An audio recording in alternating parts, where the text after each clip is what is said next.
सभी प्रभु प्रेमियों को मेरा प्यार भरा राधे राधे। आप सभी दीपोत्सव प्रारंभ होने जा रहा है, उसी के मध्य में एक उत्सव आता है जिसे हम छोटी दीपावली के नाम से जानते हैं, जिसे नरक चतुर्दशी भी कहा जाता है। कार्तिक मास में कृष्ण पक्ष की चतुर्दशी तिथि को नरक चतुर्दशी का पर्व मनाया जाता है। इस रूप से 14 नरक चतुर्दशी छोटी दीपावली नरक निवारण चतुर्दशी अथवा काली चौदस के नाम से भी जाना जाता है। इस दिन मृत्यु के देवता यमराज, माता काली, हनुमान जी और कृष्ण की आराधना करना बड़ा शुभ होता है। इस दिन क्योंकि चतुर्दशी होती है और उस दिन व्रत करने से, कोई साधना करने से उसका जो फल है वो कई गुना बढ़ जाता है। इस दिन सूर्योदय से पूर्व स्नान करके यम तर्पण अवश्य करना चाहिए। जैसे हम लोग पितृ तर्पण करते हैं, जैसे हम सूर्य को तर्पण करते हैं, वैसे ही नरक चतुर्दशी के दिन सुबह प्रातः काल सूर्योदय से पूर्व उठकर स्नान करके हमें यमराज के नाम से तर्पण करना चाहिए। उसको हम क्या कर सकते हैं कि अपनी अंजलि में जल लेकर 3 बार 3 अंजलि जल हमें यमराज के निमित्त अर्पण करना चाहिए और यम के नाम के ही शाम को हमें दीपदान करना चाहिए। हमें दीप अवश्य जलाना चाहिए। ऐसा करने से यमराज प्रसन्न होते हैं और जिन लोगों को अकाल मृत्यु से बचने का मन होता है उनकी कभी अकाल मृत्यु नहीं होती। जिन पर मृत्यु के देवता यमराज प्रसन्न होते हैं। नरक चतुर्दशी की रात्रि में यम के निमित्त दीपदान करने का विधान है। इस रात दक्षिण दिशा की ओर यम के नाम का दीप जलाना चाहिए। माना जाता है कि इस दिन यमराज की दीपदान करने से अकाल मृत्यु का भय दूर हो जाता है। नरक चतुर्दशी पर तिल के तेल की मालिश और भी कुछ चीजें, विशेष उपाय समझ लें आप, बहुत सुंदर है। अगर आपको पहले से पता होगा, आप ऐसे करेंगे तो आप समझिए, आप और आपका परिवार जिन भावनाओं से देवी देवताओं की हम पूजा करते हैं वो प्राप्त हो सकेंगी। उस दिन क्या करना चाहिए कि स्नान से पहले तिल के तेल का हमें अपने शरीर पर उबटन मतलब मालिश करनी चाहिए। मान्यता है कि इस दिन माँ लक्ष्मी कुछ जगह पर निवास करती हैं। कहाँ निवास करती हैं? तिल के तेल में, गंगा में, जल में निवास करती हैं। इसलिए तेल के उबटन से स्नान की बात कही जाती है। इसीलिए ऐसा करने से माँ लक्ष्मी का आशीर्वाद प्राप्त होता है।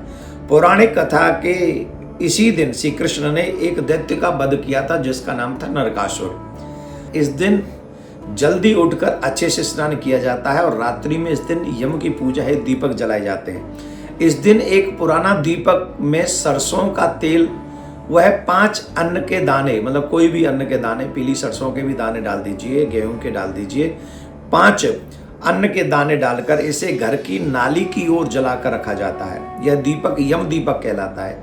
इसी दिन यम की पूजा करने के बाद शाम को दहलीज पर उनके निमित्त दीप जलाए जाते हैं, जिससे अकाल मृत्यु नहीं होती। ये विशेष बात समझने योग्य है।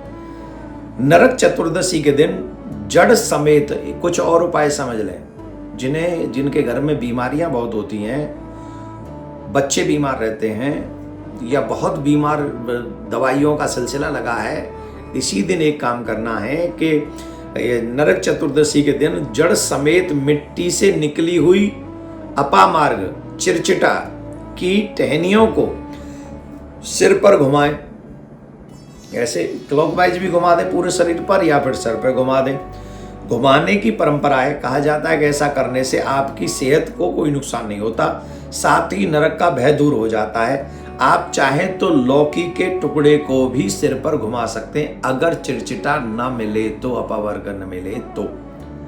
इस रात दक्षिण दिशा की ओर यम के नाम का दीप जलाना चाहिए। माना जाता है कि इस दिन यमराज को दीपदान करने से अकाल मृत्यु का भय समाप्त हो जाता है।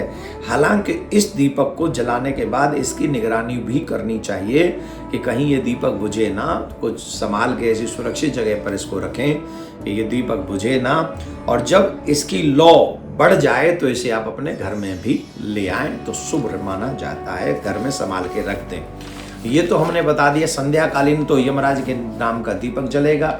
एक मोली पर भी, जामोली समझ गए, हमारे मोरी बोलते हैं उसे ब्रज में, जहाँ के पानी वगैरह बहता है, जाता है घर के बाहर कोई, वहाँ उसको जला सकते हैं। और एक दक्षिण दिशा में यमराज के नाम से एक चौखट पे, अपने घर की चौखट पे भी शाम को दीपदान अवश्य करें। क्या नहीं करना चाहिए नरक चतुर्दशी के दिन, इनमें विशेष बात सावधानी पूर्वक सुने। नरक चतुर्दशी के दिन दक्षिण दिशा में कभी भी गंदगी नहीं करनी चाहिए।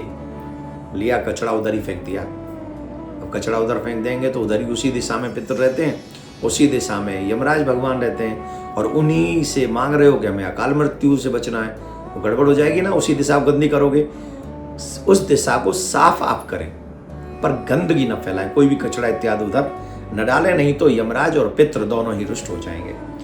इस दिन झाड़ू को कतई गंदा न करें और न उससे पैर लगाएं।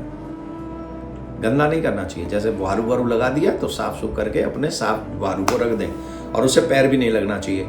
नरक चतुर्दशी के दिन अब ये तो मांस वांस तो कभी नहीं खाना चाहिए, कोई भोजन ऐसा ना करें जिसमें मांस आहार हो, प्याज लहसुन इत्यादि भी न डालें। पूरे दीपोत्सव में मांस और लहसुन प्याज इत्यादि से बचना चाहिए, सात्विक भोजन करना चाहिए।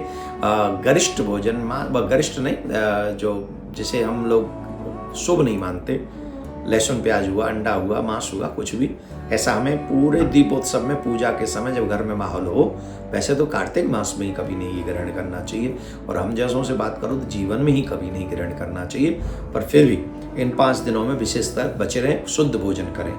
इस दिन तिल के तेल का दान भी भूलकर नहीं करना चाहिए, क्योंकि इसमें माँ लक्ष्मी का वास होता है। एक तरीके से अगर आपने तिल के तेल का दान कर दिया तो आपने लक्ष्मी माँ को अपने घर से विदा कर दिया, तो ये गलती से भी आप न करें। और जीव हत्या, चेंटी हो या कोई भी हो, ऐसी कोई हत्या नरक चतुर्दशी के दिन न करें, नहीं तो पितृ रुष्ट होंगे, यम रुष्ट होंगे और माँ लक्ष्मी रुष्ट होगी। तो इन कार्यों को करने से आप बचें। और जो मैंने दीपदान का विशेष बात बताया, अकाल मृत्यु, आप जिन जिन को सुरक्षित करना चाहते हैं अकाल मृत्यु को, सबके नाम से एक दीपदान अवश्य कीजिए यमराज के नाम का। भगवान यम, आपके पितृगण, माँ लक्ष्मी आपके ऊपर कृपा करेंगे। सनातनियों तक ये वीडियो पहुंचा दीजिएगा, क्योंकि कई लोग तो ऐसे महानुभाव हैं जिनके घर में कभी कोई दीपदान नहीं होता और बीमारियां बहुत होती हैं, तो उनके लिए भी ये शेयर कर दें, जिससे ज़्यादा ज़्यादा लोगों को इस वीडियो का और क्रिया का फल उनको मिल सके। आप सभी को नरक चतुर्दशी की बहुत बहुत शुभकामनाएं। ठाकुर जी प्रिया कांव सरकार आपकी मनोकामना पूर्ण करें। राधे राधे।